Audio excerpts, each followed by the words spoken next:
Hi everyone. In this video, you're going to look at how I created a multi-agent architecture as part of a learning project. And there's some of the key highlights of this multi-agent architecture was it's created from scratch without any external orchestration frameworks, and it has clear distinction of different roles: memory, perception, decision, and actions. I'll touch upon each of these as we go along. And it has a holistic memory management system. It also has proper artifacts management system so that whenever there are big artifacts like website that needs to be stored, it's stored as a separate file so that it doesn't overload the context window.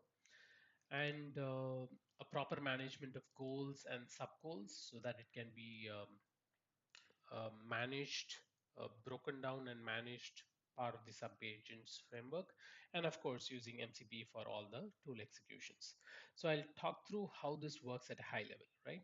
So I'll talk through this journey at a high level on my using the README file, and then I'll go into the actual terminal window and showcase how this happens in action. So the first step is users issuing a query, and then it goes through a memory check to see if there is any similar context in the past, any preferences, so that that's taken into context. Then starts the multi-agent loop, and the key part or the brain is actually the perception agent. This is the orchestration where it receives the bigger goal and then it breaks down into the smaller goals, and then those individual goals are then taken up by the decision agent. It either comes up with its own response or identifies which is the tool that is required to complete the job. Then the action takes care of actually doing that tool calling and getting back with the response and creating the necessary artifacts if required. And then finally the consolidation of the final answer that the user sees. And along with that step, we also take care of writing into the back into the memory based on whatever is relevant from the conversation history, and also clearing up all the artifacts that was only relevant within that user query and it need not be persistent. Let's now jump into the code to look at this with 5 examples. So here's the code. Of course, as I mentioned, there are a lot of sub-modules with dedicated roles, like perception agent is this file. You see a dedicated prompt for the same, saying that, hey, you're the perception orchestrator, break down the user query into logical goals. And then if you go into, let's say, the decision agent, which is responsible for executing individual goals, here you can see uh, look at one unfinished goal and decide to answer or use a tool call. And then similarly, you'd have another agent for, let's say, memory. Let's see, where is memory? Yeah. So there's another agent for memory, which decides that after an execution happens, it'll look at the conversation history to understand, is there any fact or preference, implicit, explicit preferences, facts that we need to store into the memory. So these are multiple modules that are there in the picture. Let me now jump into some of the query examples to showcase how it works in action. So I've already run this query in the interest of time. So this is the first query that I have, which is fetching details of Cloud Shannon, asking the birth date, the death date, and 3 contributions to the information theory space. Now you can see that the perception agent is actually breaking down this query into 3 goals. And in the second iteration, the first goal is completed, which is extracting the information from Wiki using the HTTP request using Tabili. And in the next iteration, you see the second part is completed, which is extracting the birth rate, the death rate, the contributions from the artifact that you have, because this is stored as an artifact. And then in the next iteration, you will see that all 3 goals are completed. Now we have a synthesized information into a final response, and then the final response is shown to the end user. So here you see the date, the death date, birth date, and also the contributions to the theory. And then you can see towards the end, where the consolidation of the memory happens and the memory is saved, and the any artifacts that is there are wiped out. We look at the memory files together after covering all the queries. So on query 2, this is the query related to finding a family-friendly things to do in Tokyo, and of course taking into consideration the weather forecast for the Saturday. So again, the perception agent breaks it down into three goals. First, checking the activities to do, then the weather, and then comparing both to come up with a final recommendation. So that's the first iteration. The second iteration, the first item is done. We found the items to do in Tokyo, and then in the third iteration, the second item is also done. The weather check is completed, pleasant weather, 72 degrees Fahrenheit.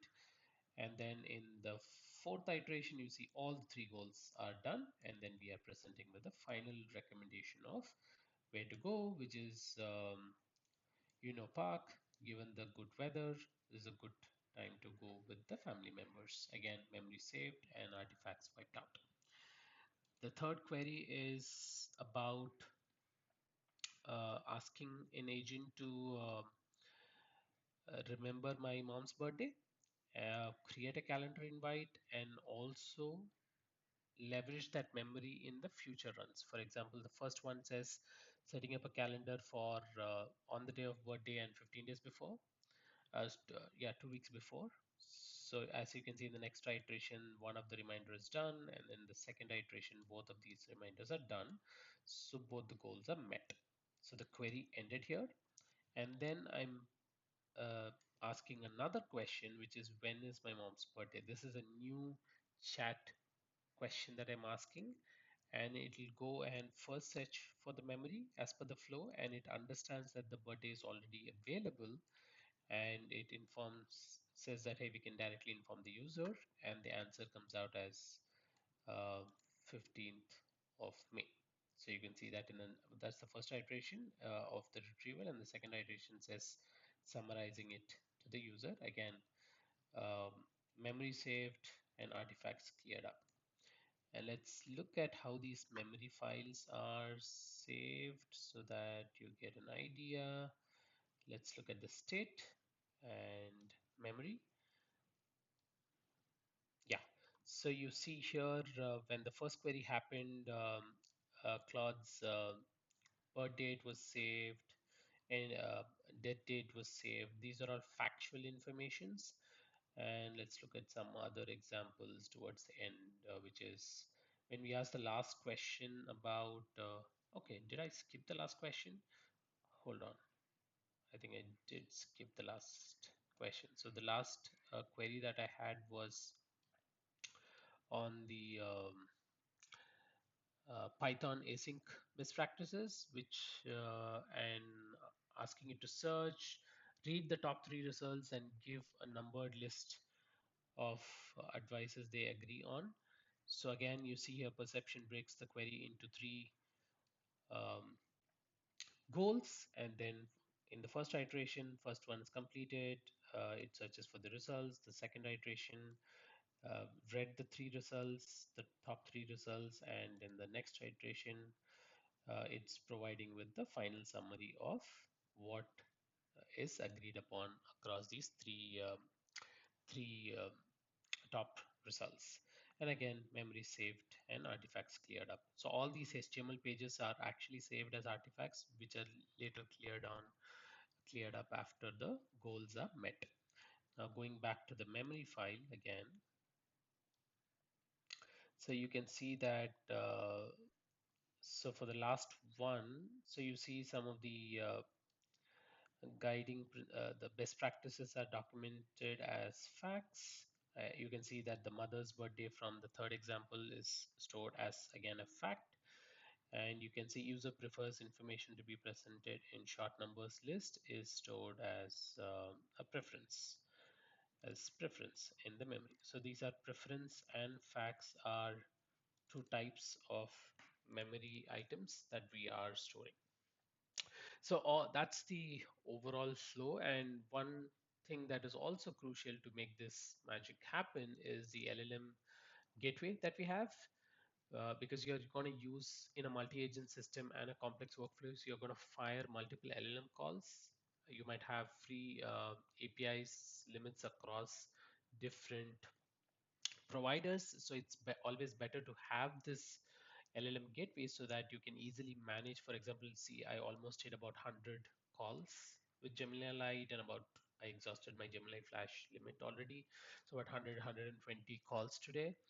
And the other part is also you can have a router pool which determines which of these worker pools to allocate the LLM call request to. For example, for perception agent, you can say that I always want my perception agent to go only to Gemini, which is the powerful model in this list, and some of the lower priority requests can go to other models here like Olama. So this is the orchestration that you can do, and you can easily reset the limits or API keys easily in the central system so that you're not worried about API uh, throttling.